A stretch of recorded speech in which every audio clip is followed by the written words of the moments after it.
جب پہنچے ہوں گے قبر مبارک میں تو فرشتوں نے سوال پوچھنا چاہا ہوگا، حضور کی آمد ہوئی ہوگی، حضور نے کہا ہوگا کہ فرشتوں عاشق ہے میرا کیوں تنگ کرتے ہو؟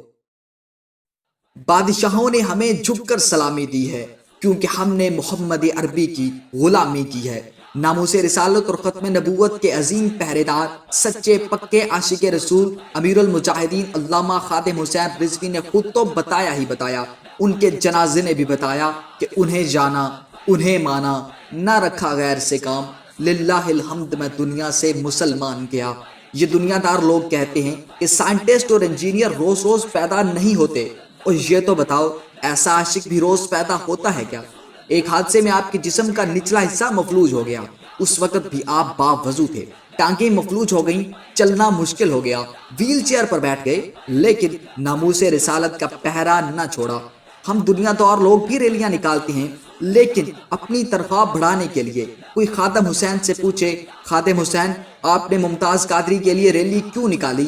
آپ کی تنخواہ میں تو اضافہ نہیں ہونا تھا، آپ کی تو ٹانگیں بھی مفلوج تھی، پھر کیوں نکلے ممتاز قادری کے لیے؟ تو وہ کہیں گے تنخواہ چاہیے تمہیں، ہمیں تو حضور کی عزت کا جھنڈا بلند چاہیے۔ جب ممتاز قادری کو ناموس رسالت پر ڈاکہ ڈالنے والے وزیر کے قتل پر پھانسی دی گئی تو خادم حسین رضوی سے برداشت نہ ہوا، ان کا خون کھولنے لگا۔ انہوں نے کہا ہوگا کوئی ساتھ چلے نہ چلے، عاشق رسول کے حق میں ریلی ضرور نکلے گی۔ انہوں نے للکار کر کہا دل تے ہتھ رکھ، سچ سچ دس، ہے مسلمان دا مطلب کیا؟ جے عشق نبی نہیں سینے وچ تے راز ایمان دا مطلب کیا؟ وط ہندوستان ہی ٹھیک ہاسے اتنے نقصان دا مطلب کیا؟ جتھے پاک نبی دی عزت نہیں اس پاکستان دا مطلب کیا؟ اس تحریک کی وجہ سے انہیں گرفتار کر لیا گیا۔ دوران گرفتاری ایک پولیس والے نے آپ کو تانا دیا کہ تم دین کے ٹھیکیدار ہو کیا؟ جب بھی تمہاری تقریر سنو ناموس رسالت کی ہی بات کرتے ہو، کوئی اور موضوع نہیں ملتا کیا؟ عاشق کا جواب سنیے۔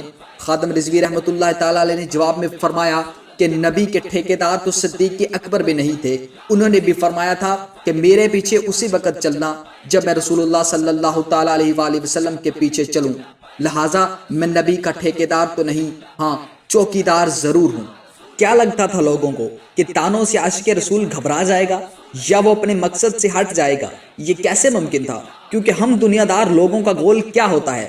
یہی کہ انگلش سیکھنی ہے، 4x4 CGPA لینی ہے، پیسہ بنانا ہے، فیکٹریاں چلانی ہیں۔ ہمیں اتنے تانے دیتے ہیں لوگ، ہم کبھی اپنے گول سے نہیں ہٹے، تو عاشق رسول کیوں پیچھے؟ ان کا تو گول دین اسلام کو تخت پر لانا اور ناموس رسالت کا تحفظ کرنا دنیا اور آخرت کا سب سے بڑا گول تھا۔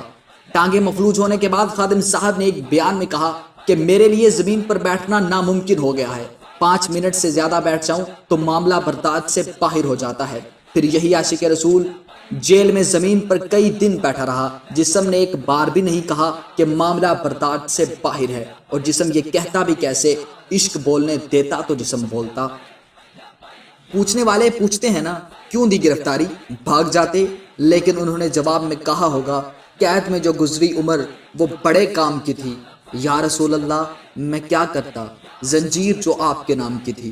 یہی نہیں، اس عاشق رسول نے جب ممتاز قادری کی چارپائی کو جنازے کے دوران چوما اور کہا حضور کی بارگاہ میں شکایت نہ لگانا، ہم سے جو ہو سکا ہم نے کیا، اور دنیا گواہ ہے کہ ٹانگیں مفلوج ہونے کے باوجود ممتاز قادری کے حق میں سب سے بڑی تحریک اسی مرد مجاہد نے چلائی۔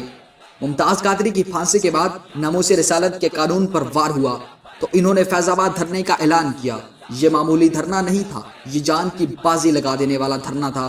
یزیدی حکومت کی جانب سے گولیاں چلائی گئیں، شیلنگ ہوتی رہی، کئی شہادتیں ہوئیں، لیکن ناموس رسالت پر کوئی سمجھوتا قبول نہ کیا، اور بالآخر وزیر قانون کو عہدے سے ہٹانے میں کامیاب ہوئے۔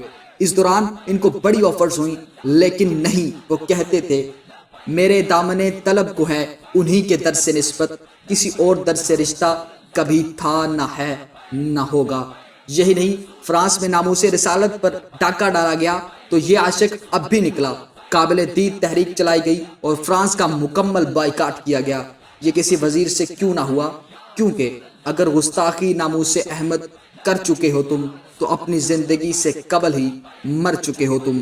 کامیاب تحریکوں اور کامیاب دھرنے کے بعد اور ناموس رسالت پر شاندار پہرا دینے کے بعد وہ دن آ گیا جب امت مسلمہ نے سچا عاشق رسول کھو دیا، اور یہ کہتے گئے کہ حشر کو ہوگا یہ معلوم کہ جیتا کون اور ہارا کون۔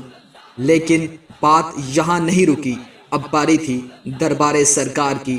عاشق نے اپنا کام کر دیا، اب باری تھی محبوب کی۔ حضور نے کہا ہوگا حشر کو بھی بتائیں گے، لیکن فرشتوں ابھی بتانا پڑے گا کہ جیتا کون اور ہارا کون۔ حضور نے کہا ہوگا نا فرشتوں، جاؤ فرشتوں، عاشق کا جنازہ ہے، ذرا دھوم سے نکلے، محبوب کی گلیوں میں ذرا گھوم کے نکلے۔ پھر دیکھا تاریخ نے کہ دھوم کیا ہوتی ہے۔ انٹرنیشنل رپورٹ اور ڈرون کیمرے کے مناظر کا اندازہ لگانے کے بعد یہ کہا گیا کہ جنازے میں 2 کروڑ سے زائد لوگ تھے۔ بڑے انجینئر، بڑے ڈاکٹر، بڑے بڑے وزیروں کا جنازہ ہوا۔ کیا ان کو کوئی نہیں جانتا تھا؟ سب جانتے تھے، لیکن بات صرف یہ ہے کہ عاشق کے جنازے میں محبوب خود تشریف لائے تھے۔ جب پہنچے ہوں گے قبر مبارک میں تو فرشتوں نے سوال پوچھنا چاہا ہوگا، حضور کی آمد ہوئی ہوگی۔ حضور نے کہا ہوگا کہ فرشتوں، عاشق ہے میرا، کیوں تنگ کرتے ہو؟ آرام سے سونے دو، یہ دنیا میں بڑا کام کر کے آیا ہے، میری عزت پر پہرا دے کر آیا ہے۔